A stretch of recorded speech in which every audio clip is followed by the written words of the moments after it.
History will always remember Angel Cabrera as one of the most celebrated Argentine and South Americans to win two majors in golf, the 2007 US Open and 2009 Masters, but that's not all. Cabrera will also be remembered as the man who swapped the Masters green jacket for an orange jumpsuit associated with prisoners. Two-time major champion Angel Cabrera is now a two-time assault convict. But how did a Masters champion end up in an Argentine prison? Stick around to find out all the details. Welcome to Golf Links, and remember to subscribe to the channel for updates on new video drops.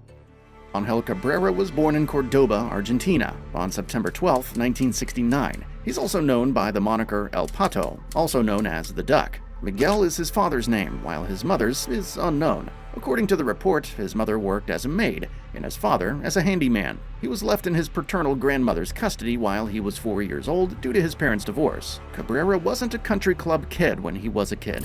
He had to put everything on the line to pursue golf. This kid was as poor, Charlie Epps remarked in a Golf Digest story by Tim Rosaforte. Epps is a professional who works at the Cordoba Golf Club in Argentina, where Cabrera caddied. For further context, consider that Cabrera is an elementary school dropout, as stated on his website. Cabrera picked up the game by competing with caddies. He decided to caddy full-time and support his family financially. These judgments carried over to the golf course, impacting his life forever. Cabrera has shown resiliency, bravery, and almost a sense of urgency in crucial situations that most players lack, no matter how skilled. His early talent and the force of his swing led to a local businessman buying him his first set of clubs, and his golf career began.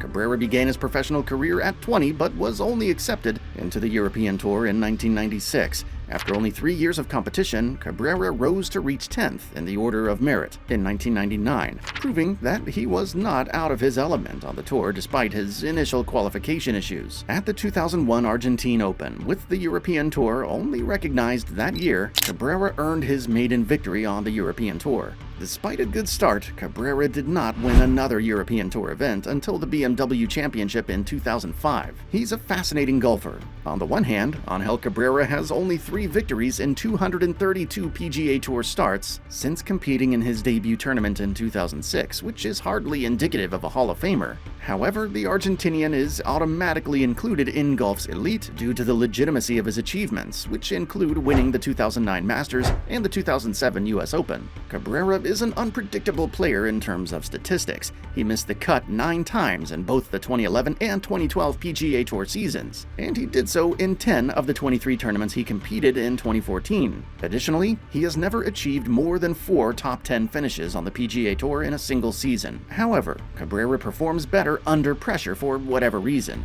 His first victory on tour came in the US Open, one of golf's most important and illustrious competitions. The fact that Cabrera triumphed at Oakmont Country Club, a course that year conceded few birdies, is no less spectacular. He won with a score of 5 strokes above par. Although Cabrera was never a prominent player on tour, he was also not a one-and-done player. Cabrera won the 2009 Masters 2 years after winning the US Open, proving that he was still a force to be reckoned with. Cabrera's mental aptitude in high-stress situations may be the most remarkable aspect of his game.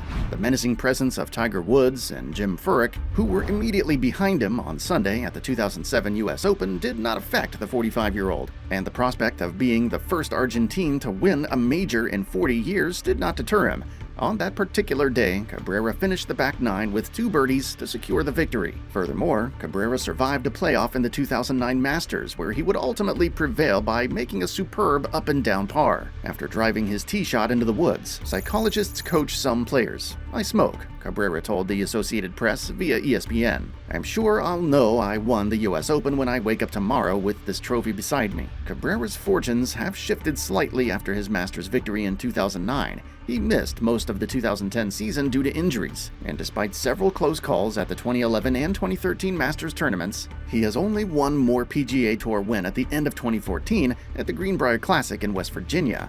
On October 2nd, 2015, he was 9th in the official world golf ranking. So what happened to the man who already had a stellar career? According to Charlie Epps, a Houston golf pro and Cabrera's father-like figure, many children lack role models as they grow up and end up making poor decisions due to their repressed anger. However, this does not justify doing the wrong thing. Epps is observing Cabrera's empty Houston home and pondering how everything went wrong. "I noticed a lot of it in his golf. He was a perfectionist and had a temper early on, Epps said. He grew up with a chip on his shoulder and never had access to a sports psychologist or anything like that. He became a champion after he had it under control. Cabrera was charged with gender assault against a former girlfriend, though the specifics of this case are still somewhat vague. He may also serve other time for allegedly threatening the lady by phone after being charged. His lawyer said there's a possibility he might face more charges, as prosecutors are also investigating claims made by 2 other women, including the mother of his children.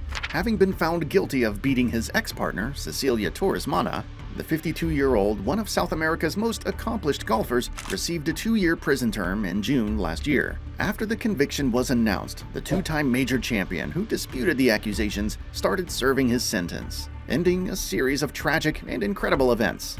In January of 2021, it was revealed that Cabrera had been detained by Brazilian Interpol officials while on a stroll near Rio de Janeiro's Leblon Beach. After he entered the U.S. to participate in a golf event without authorization, Argentine officials had already listed him as a fugitive while he was still being investigated. Cabrera was held in a Brazilian prison for a while before being deported to Porto Iguazu, located near the border between Brazil and Argentina, in June of 2021.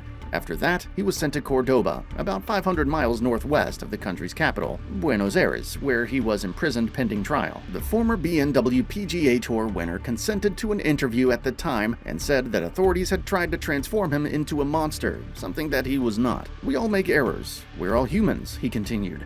"I believe in justice." The trial had strange moments, like Cabrera's appearance in court while sporting multiple President's Cup branded coats. Another one was his attorney's decision to wear an Eva Peron-themed face mask on the first day of testimony, since she was the first to fight for women's rights, as he described it. However, its specifics were devastating, and Cabrera was convicted after the week-long trial. He was sentenced to 2 years in prison, as well as psychological assessments and alcohol addiction therapy. However, the former 2-time major winner may not tee it up again for several years. According to Agence France Presse, Cabrera was convicted of assault for the 2nd time on Monday. The 53-year-old, already serving time in Argentina for assaulting his ex-girlfriend Michaela Escudero, received an additional 2 years and 4 months in prison.